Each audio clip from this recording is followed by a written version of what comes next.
we've got to have a plan for how we are going to cover those costs for making our home space livable as we age and need more care and have different kinds of needs.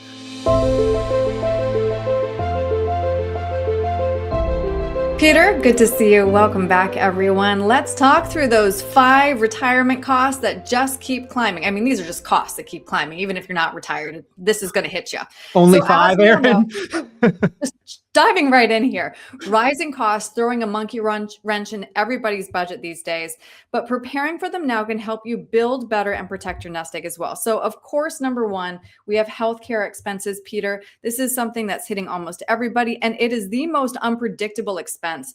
And a reminder, Medicare does not cover everything. Right. And we just did a separate segment on the rising cost of health insurance and the Affordable Care Act subsidy cliff, and how, it could easily be $30,000 to $40,000 pre-Medicare. Medicare, the premiums every year have that cost of living adjustment, so they go up in price every year. And then you get to long-term care, and the average in our area in North Carolina can easily be $80,000 to $140,000 a year if you are in need of long-term care, and depending on the varying degrees of care that you require. But aside from that, I mean, the cost of everything healthcare related is going up. Yeah, and you can see on screen that map there showing those costs from in-home care, assistance a few hours, all the way to actual nursing care need. And that is an accurate and scary depiction. I mean, like you said, Erin, healthcare, one of our largest potential expenses in retirement, almost no telling what ultimately is going to be. But my wife has had some health issues, so I have spent more than my desired amount of time in the pharmacy lines. And I have seen people dealing with this in the real world, up at the counter debating, are they going to buy their medicine or are they going to buy food that month? And it's very difficult here. So we just have to do our best to plan and prepare for the fact that this is an astronomical and ever increasing expense that we are having to shoulder all along the progression of our financial lives. Absolutely. All right. Expense number 2 is home modifications for aging in place. According to a recent AARP study, 3 out of 4 adults age 50 plus want to stay in their current home as they age. But Peter, of course, that's going to take some changes around the house. Yeah, that is costly to retrofit and make everything work and conducive for our aging needs and lifestyle, ambulatory needs, being able to get in and out of a home or room to room or into the shower or bathtub to bathe. All of these things are basically remodel renovations that are climbing in price. And of course, I understand that it's the desire for more people wish they could just stay in the comfort of what they know in their own home and what they are used to. But the reality is that in order to do that, it costs money. In order not to do that, it costs even more money. We've got to have a plan for how we are going to cover those costs for making our home space livable as we age and need more care and have different kinds of needs for just getting around in day-to-day life. Number 3 on our list, car expenses. I feel like everybody listening can feel this one.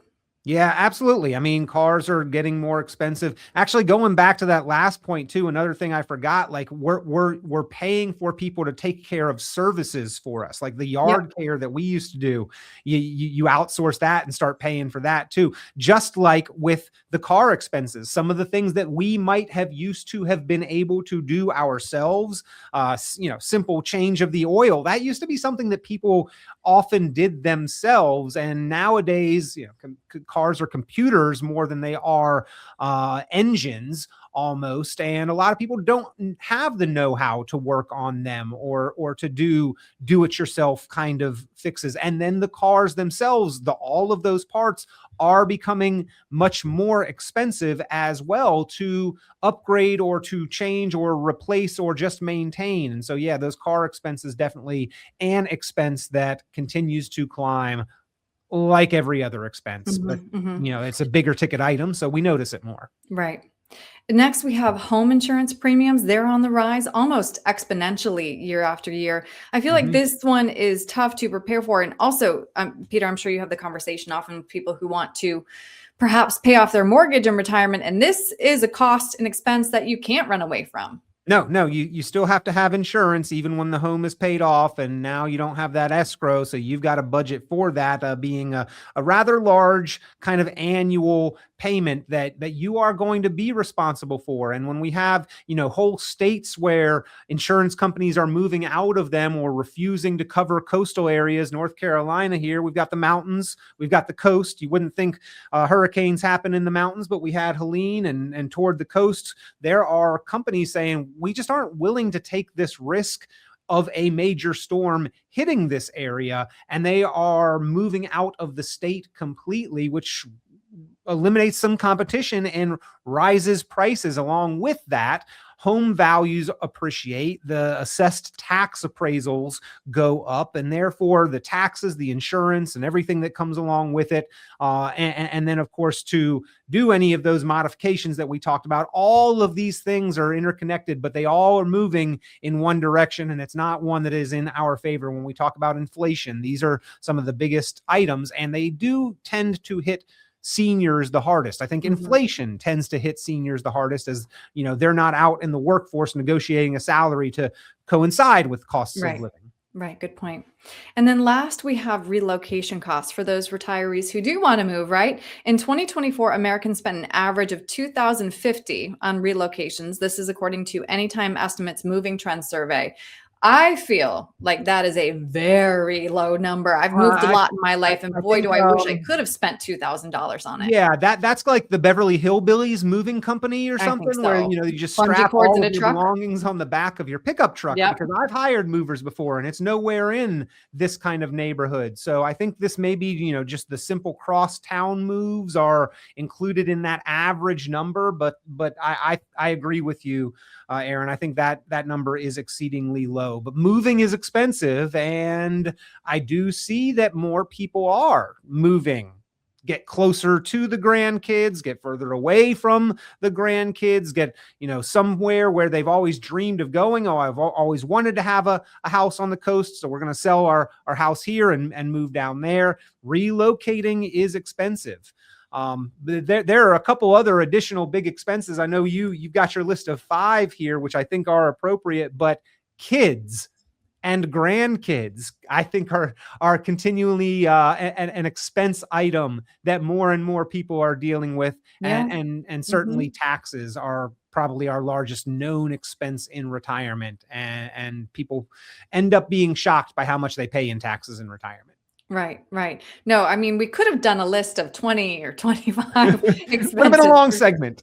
Yes, it would have been. But, I think, again, it comes down to proactive planning. I'm glad you mentioned taxes, though, because that, of course, will affect healthcare costs and retirement as well. There's so much proactive planning that can be done. If somebody would like to sit down with you, Peter, talk through these expenses, how to prepare for them or mitigate them in retirement, how can they reach you?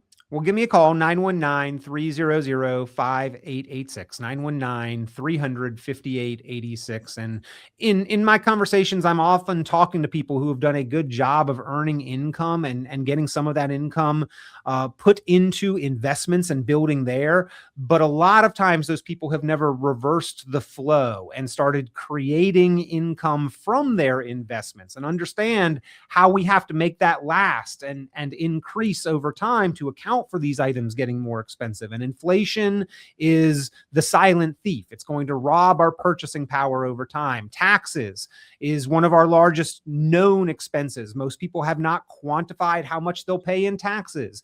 And most people do not have a nest egg set aside to cover the extent of what healthcare can cost people into and throughout retirement, especially if we do encounter long-term care, which the stats on that are scary as well. So you need to have a plan that maps all of that out, reversing the direction, taxes, healthcare, ultimately legacy. That's what we call the optimized retirement plan. And that's where we start our conversations, Erin.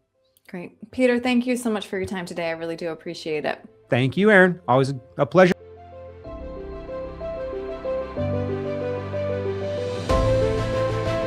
Hey folks, Peter Richon here with Richon Planning. So glad that you are enjoying the podcast, Planning Matters Radio. You know, one of the tools that we've put out there that people really seem to appreciate and really are finding of value is at 919retired.com. It is your retirement tax bill calculator. If you've got any kind of retirement account, your tax deferred, 401k or IRA, this is the website, this is the resource where you can go, you can plug in your own numbers, your information, you can slide the tool calculator up and down for your tax rate or your amount of savings and see what your tax bill is likely to be if you default and defer to the IRS's plan versus what you could potentially bring that tax bill down to. A lot of times it is a very significant savings. So if you have not yet, go to the website 919retired.com, run your numbers on the retirement tax bill calculator.